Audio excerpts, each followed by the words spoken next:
할렐루야, 치료 말씀 TV 채널에 들어오신 구독자 여러분, 예수님 이름으로 축복하며 인사드립니다. 저는 서울 방배동에 있는 충만한 교회에서 26년이 넘도록 예수님 이름과 성령 역사로 일반 병원에서 고치지 못하는 귀신 축사, 우울증 치유, 공황장애 치유, 조현병 치유, 불면증 치유, 악성 두통 치유, 치매 치유와 치매 예방, 파킨슨병 치유, 각종 암울파원 육체 불치질병 치유, 뼈관절 디스크, 척추 협착증 치유, 악성 근육통 치유, 개인 가정의 삶의 문제 치유, 물질문제 치유, 부부문제 치유, 기품기도 뇌출증을 전문으로 치유 목회하는 강유세 목사입니다. 그동안 수천 명의 환자들 예수 이름과 성령으로 치유하여 정상적이고 행복하고 사람답게 삶을 살아가도록 인도했습니다. 그리고 목회자들 말씀과 성령의 세례로 강한 불과 성령의 은사 능력받아 전인치유 사역사로 치유 목회하도록 훈련했습니다. 특별하게 저와 같이 교회를 개척하여 치유 목회를 하시겠다고 준비하는 목회자가 계시다면 저에게 전화나 저의 메일로 사정을 설명하기를 바랍니다. 그럼 제가 상세하게 안내해 드리겠습니다. 찾아오시면 열정적으로 안수기도해 드리면서 성령 하나님께서 저에게 역사하시는 성령의 권능과 성령의 은사와 치유 목회의 비결을 전수해 드리겠습니다. 사정에 따라 선교 차원을 1대1로 전수해 드릴 수가 있습니다. 지금도 매주 월화 금토 오전에 귀신축사 네트워크 깊은기도 치유집회를 진행하고 있습니다. 어느 목사님의 말을 빌리면 목사님들 일부가 질병이 많아서 걸어다니는 종합병이라고 말씀하셨습니다. 말씀과 성령으로 치유받아 건강하게 사람답게 살면서 목회하시고자 하신다면 전화 연락하시고 오셔서 성령 세례로 강한 불과 성령의 은사와 능력받고 치유받아 새로운 삶을 살아가시기를 바랍니다. 오늘을 편안하게 보내시기를 바랍니다. 제가 본인의 의지와 대상에 따라 선교 차원으로 성심성의껏 치유하여 정상적인 삶을 살아가도록 인도해 드리겠습니다. 특별하게 구정 명절 기간인 2월 16일부터 18일까지 매일 오전에 하나님의 음성을 들으며 치유받는 집회를 진행할 것입니다. 관심 있는 분들은 참석하시기 바랍니다. 구정 명절이 지난 2월 23일부터 매주 월요일 예언사 집중훈련을 12주 동안 할 것이고요.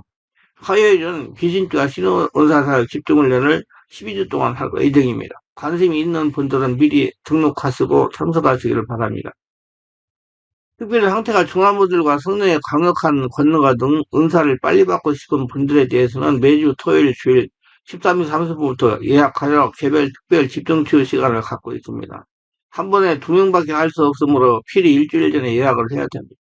대상은 이런 분들입니다. 여기서도 저기서도 성령의 불과 성령의 은사와 축사 능력을 받지 못한 분, 병원에서 고치지 못하는 귀신 역사, 불치병, 난치병을 빨리 치유받을 분, 목과 허리 디스크, 허리 어깨 통증, 근육통, 온몸이 아프고 무거움에서 치유되어 해방받고 싶은 분, 어느 날 본인의 우울증, 공황장애, 조현병, 불면증, 조울증을 빨리 치유받을 분, 가슴이 답답하고 기도가 힘이 드는 분, 짜증과 슬기가 심해서 대인가기 어려운 분, 깊은 기도하는 습관이 되기를 원하시는 분, 방언 기도를 바르게 강하게 하고 통변을 하고 싶은 분, 다시는 하나님과 영의 통로를 뚫어서 잘 풀리는 인생을 살면서 하늘나라 영광을 돌릴 분, 성령의 불로 세례를 강하게 받고 싶은 분, 최단 기간에 성령 치유 은사와 신의 은사와 축자 능력을 받고 싶은 분들입니다. 오시면 자신이 눈과 몸으로 느끼고 주변 사람들이 알아볼 정도로 획기적이고 강력한 능력과 치유가 체험적으로 나타납니다. 반드시 일주일 전에 전화 확인하시고 예약해야 됩니다. 오셔서 영적, 정신적, 육체적인 고통을 기적적으로 해결받으시기를 바랍니다. 이 유튜브 강의는 제가 지난 26년 동안 사역하면서 체험한 100여 가지 저서 중에서 한 권 한 권 정성을 다하여 강의하는 것입니다. 다음 동영상은 매 기도 집회간, 안수기도간 성령의 강력한 불의 역사를 일어나는 개별 치유 맛보기 영상입니다.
사람은 누구나 생각을 마음에 품으면 그것이 알게 모르게 행동으로 나타나게 됩니다.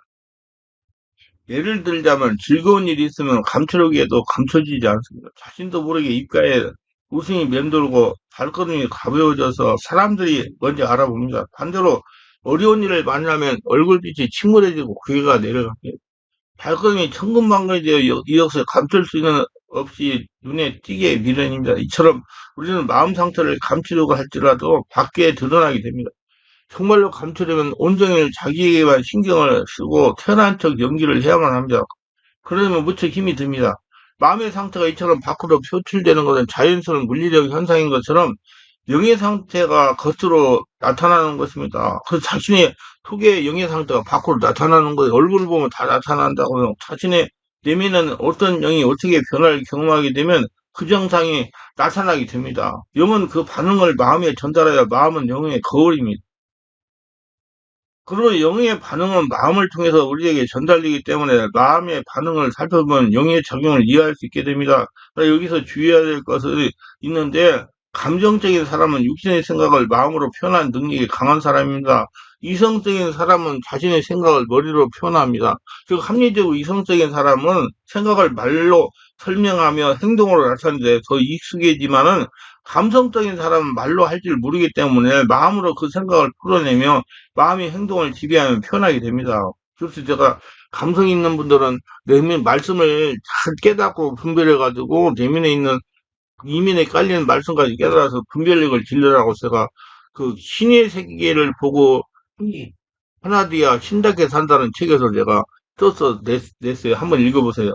다음은 이처럼 우리의 생각과 영의 반응을 모두를 표현한 도구이기 때문에 구체적으로 이 두 가지를 정확하게 구분하는 일이 결코 쉽지 않습니다. 영이 변화를 일으키는 주요 원인은 영적 접촉이 일어날 때입니다. 우리가 기도할 때 다양한 영과 접촉이 일어나게 됩니다. 성령의 기름 부음, 성령 충만함, 성령의 감동, 성령의 임재, 성령과의 교제 등으로 표현되는 성령의 역사하시면 순간마다 다양하게 나타납니다. 그럼 성령의 역사가 이런. 그런데 귀신 역사, 성령 역사가 비슷하기 때문에 분별력에서는 속아요. 같은 성령으로 할지라도 역사하시고자 하는 목적에 따라 다를 수밖에 없습니다. 부모님과의 접촉 일반적으로 12가지 은사가 나타나기 위함입니다. 효율적으로 은사라고 정의한 것이 있지만 구체적으로 다양한 특성들이 나타납니다. 쉽게 예를 들자면 음식의 경우 냉면 하나를 볼 때 이름은 같지만 식당마다 맛이 다르고 재료도 차이가 납니다. 그러나 우리는 이 모두를 단순히 냉면이라고 부릅니다. 즉 신의 은사라고 할지라도 그 능력을 사용하는 사역자마다 독특한 기법이 있고 능력의 수준도 차이가 납니다. 그러나 한마디로 신이라고 부릅니다. 이처럼 우리는 미숙한 모든 것을 포괄적으로 그렇게 부르지만 각각을 세부적으로 다룰 때는 상당히 다른 속성들을 나타내는 것입니다.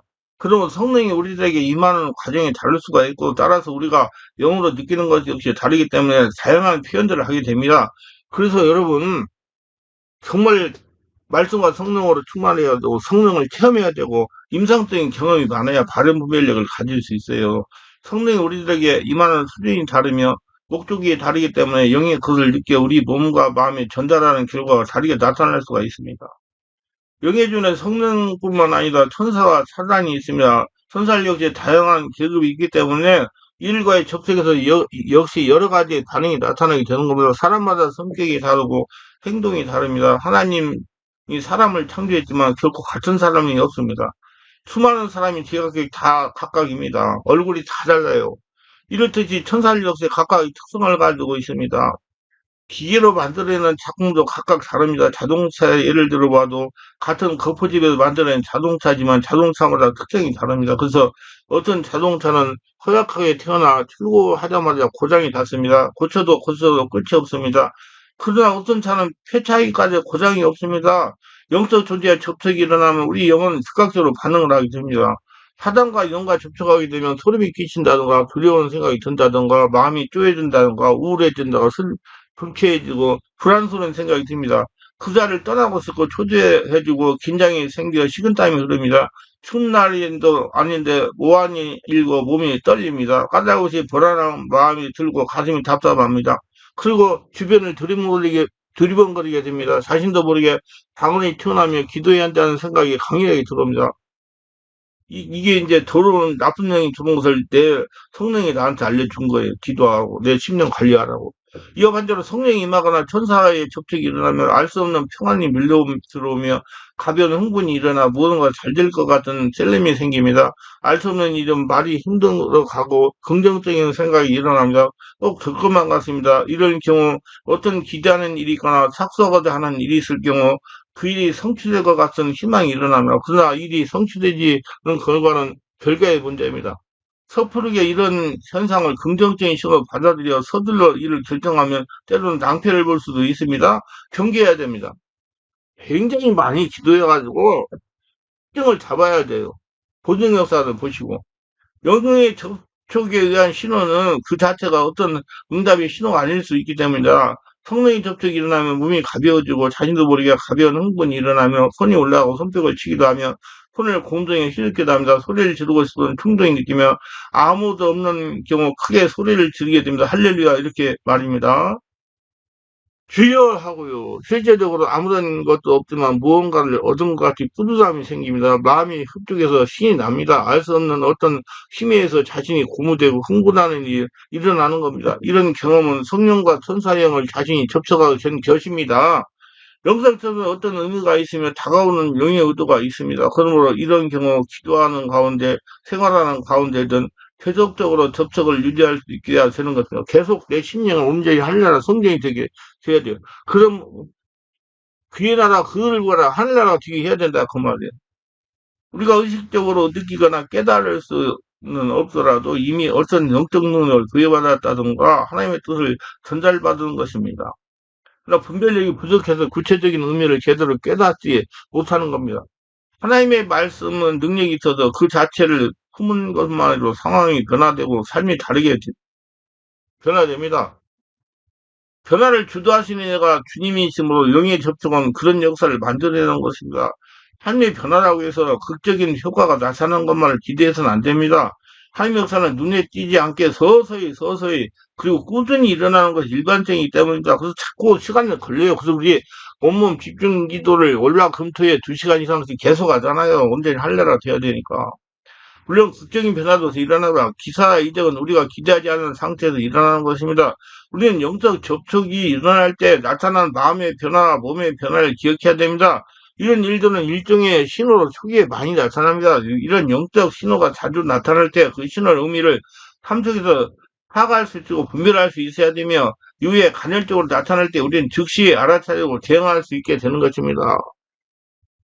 원래 사무엘에게 주님이 나타났지만 깨닫지 못했어요. 그 경험이 많은 스승의 도움을 받고 나면 사무엘은 주님께 이렇게 말했습니다. 말씀하십시오. 주의 종이 듣고 있습니다라고 가르치는 대로 했습니다. 우리 역시 영적 신호가 올 때 이런 마음가짐이 필요합니다. 다양한 행태로 말씀하시는 주님의 음성을 듣는 법에 관해서 제가 이미 자세히 설명했어요.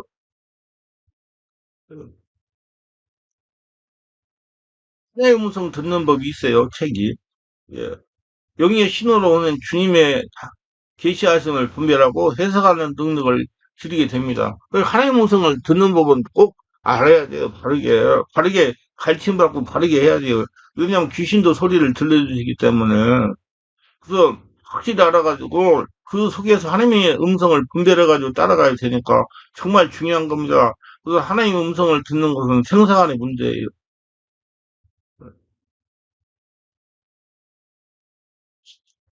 하나님과 기도하며 대화하기 책이 있어요. 하나님과 기도하며 대화하기. 그 책에 내가 잘 설명을 해놨어요. 그래서 이런저런 신호를 오는 영의 작용을 제가 하나님의 뜻을 읽어낼 수 있도록 훈련해야 되고요. 체험해야 되고요. 성령 충만 받아야 되며. 우리가 알아야 할 것은 성령님도 살아서 역사하는 분입니다. 귀신도 살아서 역사합니다. 그래서 각각 몸으로 느끼는 신호가 있다는 것입니다. 그 귀신 역사와 성령 역사가 비스무리해요. 처음에는 그래서 잘 분별해야 된단 말이요. 자신이 느끼는 신호를 분별해야 됩니다. 귀신의 신호인가 성령의 신호가 분별하여 응답해야 할 것입니다. 하나님은 성도들이 죽거나 망하는 것을 원치 않으십니다. 그래서 문제가 일어나기 전에 전조증상 신호를 보냅니다. 몸으로 느끼는 신호라든지 성령의 감정 온다든지 환경의 증표가 나타난다든지 예, 꿈으로 보여준다든지 다른 사람의 말을 통해서든지 등등 신호를 예, 반드시 보냅니다. 이 신호에 적절하게 대처하지 못함으로 여러 가지 인생사의 문제를 당하는 겁니다. 하나님이 보내는 신호를 잘 알아내려면 말씀과 성령으로 충만해야 됩니다. 성령으로 기도해야 돼요. 예, 성령 세례 충만받고 우리 충만한 기도 올라가면서 집중 온몸 기도를 깊은 기도를 오래 해야 돼요. 그리고 깊은 기도로 마음 안에서 보물을 찾아야 돼요. 깊은 기도로 마음 안에서 보물 찾는 걸 책에 나왔으니까 읽어보세요. 희귀한 신호가 오면 분석에 조치를 취해야 됩니다. 이렇게 하는 것이 영적인 성도입니다. 더 많은 것은 신령한 것들은 영적인 공조 명쾌한 답변이라는 책이 있어요. 영적인 공조 명쾌한 답변. 아주 이 책이 좋습니다.